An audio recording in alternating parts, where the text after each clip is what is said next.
Hello and welcome. Today, I want to take a few moments to take an opportunity to show you folks some of the features that are involved in meshing of vias in RFPro, which is the EM simulation environment for ADS. Just from an overview standpoint, RFPro is also available from within the Cadence Virtuoso environment, which I'll be working out of today, and Synopsys Custom Compiler.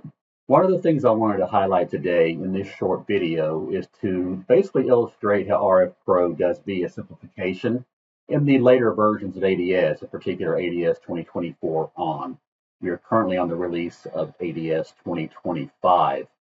What I've done here to illustrate this is to essentially, and I'll just sort of highlight the Virtuoso layout here first, is to create a bunch of nonsensical shapes on essentially two layers within an example PDK that we had within Keysight here, our GPDK 180. Very old, but still relevant to show some basic principles within Virtuoso.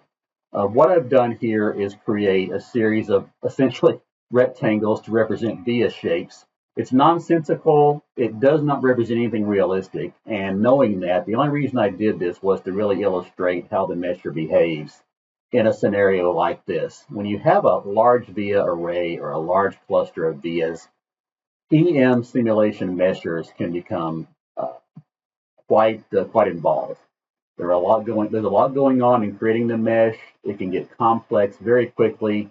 So what we need to do in some scenarios like this is to simplify the mesh with respect to how we want to do the solve. So what EMPro will do with this release of ADS for vias in particular is to essentially take any via that's attached to power or ground and simplify that via into basically a transmission line with associated parasitics that represent what that via shape will create. And in doing so, you basically have sort of created a meshless via. And what I wanted to illustrate today was show you what that looks like and how that impacts the overall shape and size of the mesh and how it impacts the number of tetrahedra that the mesh will generate. So what I've done here is create this nonsensical via array here in Virtuoso with a series of vias that are on these two layers. I have two metal layers here, basically a ground layer and an unspecified named layer of other metal on top, and create a number of vias in between. So once I've done that, I can bring that layout into RFPro, which I have here. And again, RFPro is our full 3D EM simulation environment, included here in Virtuoso, completely integrated inside. And what I've done here is I've set up a simulation scenario in which, first of all, I have a ground layer that is not particularly defined as ground. In RFPro, I can label any or particularly designate any net however I want. In this case, my ground layer is left to be undefined. In that sense, I have no power or ground nets in this scenario whatsoever. So when I create the mesh, I will actually have no ground or power layers, and all of these vias will essentially be meshed. So what I'm going to do is run this simulation now without that particular designation for the ground layer and create a mesh with everything included, vias and the two metal layers. This will essentially show how that mesh will look with everything included. So I'm running the simulation live.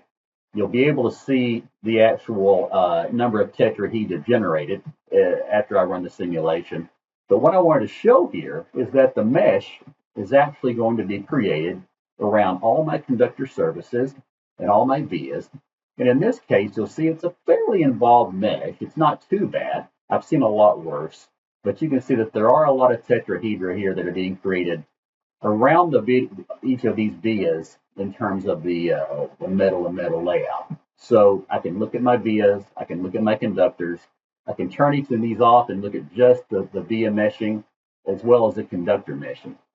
So what I'd like to do is unload this particular mesh, come back, designate this ground as an actual ground in RFPro. You'll see the little icon next to it turn black. That designates this as an actual ground layer in RFPro. So when I come back now, run the simulation again, we'll get another quick result and be able to see that this simulation will be a much quicker and smaller tetrahedron count too.